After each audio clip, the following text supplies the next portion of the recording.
হুনাইনের যুদ্ধে মুসলমানদের সৈন্য সংখ্যা অনেক বেশি ছিল, তাই সাহাবীদের মধ্যে কিছুটা গর্ব ও অতি আত্মবিশ্বাস কাজ করছিল যে এবার মুসলমানদের জয় নিশ্চিত। তবে যুদ্ধের প্রাথমিক পর্যায়ে মুশরিকরা অতর্কিত আক্রমণ করলে মুসলমানরা কিছুটা বিপর্যস্ত হয়ে পড়েছিলেন। বিস্তারিত ডেস্ক রিপোর্টে। রাসূল সাল্লাল্লাহু আলাইহি ওয়াসাল্লামের নেতৃত্বে মুসলমানদের সঙ্গে আরবের মুশরিক গোত্র হাওয়াজেনের সঙ্গে একটি যুদ্ধ সংঘটিত হয়েছিল, যা হুনাইনের যুদ্ধ নামে খ্যাত।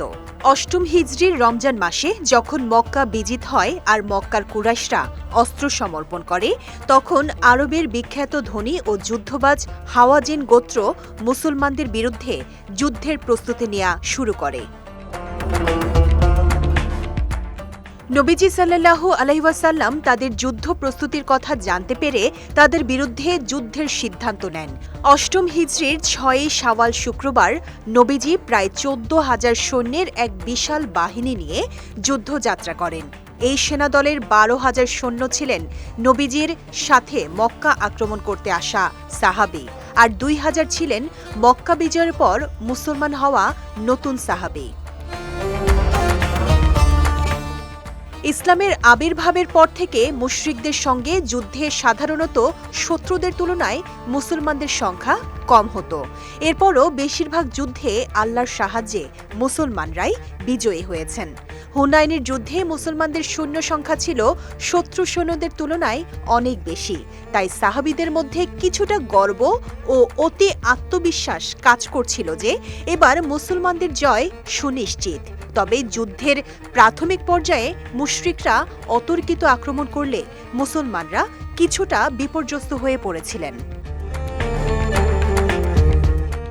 এই ব্যাপারে কোরআনে আল্লাহ তাআলা বলেন, অবশ্যই আল্লাহ তোমাদেরকে সাহায্য করেছেন বহু জায়গায়, এবং হুনাইনের দিনে যখন তোমাদের সংখ্যাধিক্য তোমাদেরকে উৎফুল্ল করেছিল, অথচ তা তোমাদের কোনো কাজে আসেনি।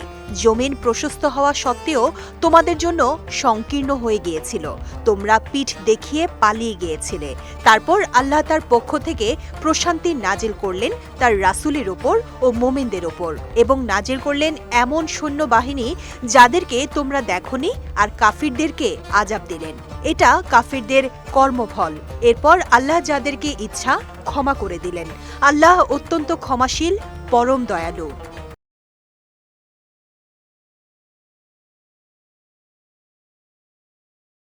সালামা ইবনে আকওয়া রাদিয়াল্লাহু তাআলা আনহু বলেন, হুনাইনের যুদ্ধে আমরা রাসূল সাল্লাল্লাহু আলাইহি ওয়াসাল্লামের সাথে অংশগ্রহণ করেছিলাম। নবীজির কয়েকজন সাহাবী যখন কাফিরদের মোকাবেলায় পিছু হটলেন, তখন কাফিররা নবী সাল্লাল্লাহু আলাইহি ওয়াসাল্লামকে চতুর্দিক থেকে ঘিরে ফেলল। এই অবস্থায় প্রিয় নবী খচ্চরের পিঠ থেকে নিচে নামলেন এবং জমিন থেকে এক মুষ্টি মাটি তুলে নিলেন। তারপর কাফিরদের দিকে শাহাতিল উজু, অর্থাৎ তোমাদের মুখ বিবর্ণ হোক, এই বাক্যটি উচ্চারণ করে তা নিক্ষেপ করলেন। ওই এক মুষ্টি মাটি দিয়ে কাফির সেনাদলের প্রত্যেকের ২ চোখ ভরে গেল। তারা ময়দান ছেড়ে পালানো শুরু করল। এভাবে আল্লাহ তাআলা তাদেরকে পরাজিত করলেন। বিজয় টিভি নিউজ ডেস্ক।